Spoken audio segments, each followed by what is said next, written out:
It's late. The city has finally started to slow down. Storefronts are dark, traffic has thinned, and the messages that kept arriving all day have stopped. A rider stands beside a motorcycle under a streetlight. Most people are heading home. He puts on his helmet, lowers the visor, and starts the engine. To someone watching, the decision might seem strange. Why choose colder air, limited visibility, and more uncertainty when the same road could be ridden in daylight? But for the rider, this may be the first moment all day when the world finally makes sense. People usually explain night riding in simple terms. The roads are emptier, the temperature is better. There are fewer distracted drivers, fewer stoplights crowded with cars, fewer people getting in the way. And all of that can be true. But sometimes the attraction is not only the road after dark, it is what disappears after dark. During the day, your attention is pulled in dozens of directions. Cars change lanes. Phones vibrate. People expect answers. Signs, conversations, deadlines, noise, heat, movement, and unfinished tasks all compete for a place in your mind. Psychologists sometimes call this cognitive load, the amount of information your brain is trying to manage at once. In ordinary language, it is the feeling that too many things are asking something from you at the same time. At night, much of that competition fades. The streets become simpler. The number of decisions decreases. The background noise loses its power. A rider who felt irritated and mentally scattered in rush hour traffic may feel completely different on the same road at midnight. The motorcycle has not changed. The mind around it has. But silence alone does not explain why the experience can feel so powerful. At night, the headlight creates a smaller world. You cannot see the entire landscape. You see a limited corridor of pavement, signs, shadows, and curves. Your attention is brought toward what is directly in front of you. The next turn, the next vehicle, the next adjustment of speed. And strangely, seeing less can sometimes make you feel more in control. During the day, your mind may be dealing with problems that have no clear boundaries. A difficult relationship, an uncertain career, a conversation you keep postponing, a future you cannot predict. There is no obvious line to follow, no immediate feedback, no clear moment when the problem has been successfully handled. But on the motorcycle, the task is specific. Read the road, maintain balance, adjust your position, respond to what appears. The larger world may still be complicated, but for a few miles, life becomes a sequence of manageable decisions. That narrow beam of light does not only illuminate the road, it limits the number of things you are allowed to worry about, and that focus can feel like relief. Someone overwhelmed by emails, deadlines, and future problems may suddenly become calm, because the only meaningful question is whether the next curve is opening or tightening. This is not necessarily escape. Sometimes it is concentration in its purest form. But focus is only one part of the experience. There is also the helmet. During the day, you are visible. People know who you are, what you do, and what they expect from you. You may be an employee who has to perform, a parent who has to stay patient, a partner who has to communicate, a student who has to succeed, the person everyone calls when something goes wrong. Even when no one is directly criticizing you, you may still feel observed. You monitor your tone, your expression, your choices, your usefulness. Then you put on a helmet. Your face disappears behind the visor. The city no longer interacts with you in the same way. No one on the sidewalk knows your responsibilities, your mistakes, or the version of you they normally expect to see. For a while, you are not your job, your reputation, or your role in someone else's life.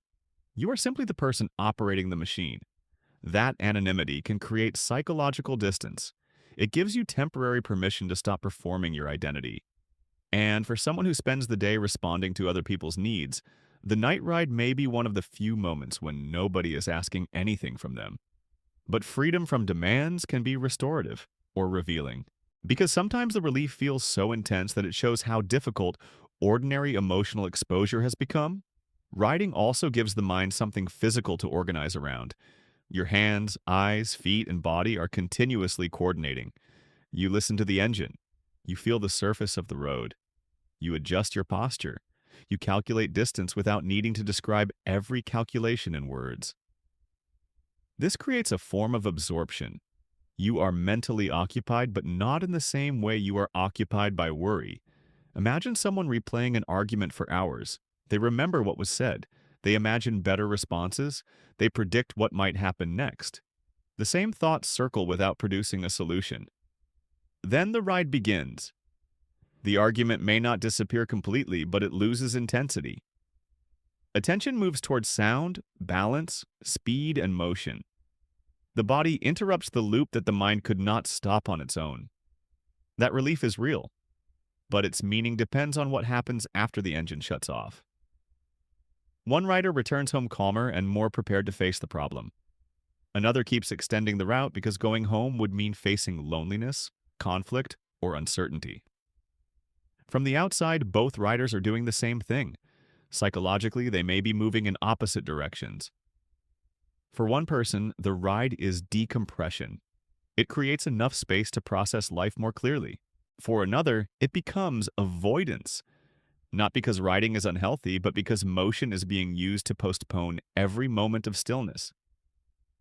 The important question is not, does riding make me feel better? Of course it can. The deeper question is, what am I able to do after I feel better? Can you return to the conversation? Can you name what is bothering you? Can you tolerate the quiet when the motorcycle is parked? Or do you immediately begin waiting for the next chance to disappear? Night riding may also create a powerful sense of competence. Darkness asks for vigilance. Visibility is reduced. The rider has to trust practiced reactions, maintain awareness, and remain calm when the road does not reveal everything at once. For an experienced rider, handling those conditions can reinforce self-efficacy, the belief that you are capable of responding effectively. Someone who feels indecisive in daily life may feel unusually confident on a dark road. In ordinary life, choices can be ambiguous. You may not know whether you made the right decision for weeks, months, or years. On the road, feedback is immediate. You choose a line, you adjust, you feel the result. Each decision has a visible consequence, and that clarity can be addictive. Not because the person loves danger, but because competence feels easier to access there. The road contains risk, but it is chosen risk. The rider prepares for it, enters it voluntarily, learns its rules, manages it through skill. Emotional uncertainty is different. An unclear message from someone you love may feel more threatening than a sharp curve. An unstable relationship may feel harder to manage than limited visibility. A problem with no immediate solution may create more tension than a road that demands complete attention. The curve is dangerous, but understandable. The silence after an argument may feel impossible to read. That is why a demanding activity can sometimes feel safer than ordinary life. The risk has structure. The chaos has boundaries. The rider may not be searching for danger at all. They may be searching for a challenge that makes sense. And this is where the habit becomes psychologically significant. Enjoying the night is not a problem. Needing the night to feel like yourself might be information. A preference becomes a form of dependence when calm, authenticity, or autonomy seem possible only under one specific set of conditions. Maybe you begin waiting for everyone to fall asleep before you feel able to think. Maybe the late ride becomes the only time you can breathe without interruption. Maybe daylight feels crowded even when you are physically alone because your mind is still full of expectations, obligations, and imagined judgment. At that point, the question is no longer why the night feels good. The question is what daytime repeatedly takes away from you. Because darkness may not create a different personality. It may simply remove enough pressure for an existing part of you to become visible. The patient version, the focused version, the independent version, the vulnerable version, the version that does not want to explain itself. A rider who seems impatient during the day may become careful and deliberate at night. That does not necessarily mean the person has two personalities. It may mean different environments allow different qualities to emerge. During the day, the nervous system may be defending itself from overload. At night, with fewer demands and clearer boundaries, it no longer has to fight for space. So the ride becomes a message, not a diagnosis, not proof of trauma, not evidence that something is wrong, a message. It may be telling you that you need more solitude, more autonomy, fewer interruptions, clearer limits, physical movement, a place where attention can move in one direction. The goal is not necessarily to stop riding at night. The goal is to understand what the ritual is giving you, and then ask whether some part of that experience can be created elsewhere. Can you set boundaries before you become overwhelmed? Can you spend time alone without needing to disappear? Can you face a difficult feeling before turning the key? Can you create moments during the day when you are not available to everyone? The next time you stand beside the motorcycle after dark, notice what changes before the wheels even begin moving. Is it excitement? Relief? Silence? The feeling that no one can reach you? Are you riding toward freedom or simply moving away from discomfort? Sometimes it is both. The night road can be pleasure, regulation, mastery, and escape at the same time. What matters is whether the ride expands your life or becomes the only place where you can tolerate it. Because maybe you are not searching for darkness. Maybe you are searching for a world where the next demand is visible, the boundaries are clear, and nobody is watching you perform who you are supposed to be. And once you understand that, the road stops being only a road. It becomes a clue. If you recognized yourself in this, share what night riding gives you that daylight does not, and subscribe for more explorations of the psychology behind the things we do.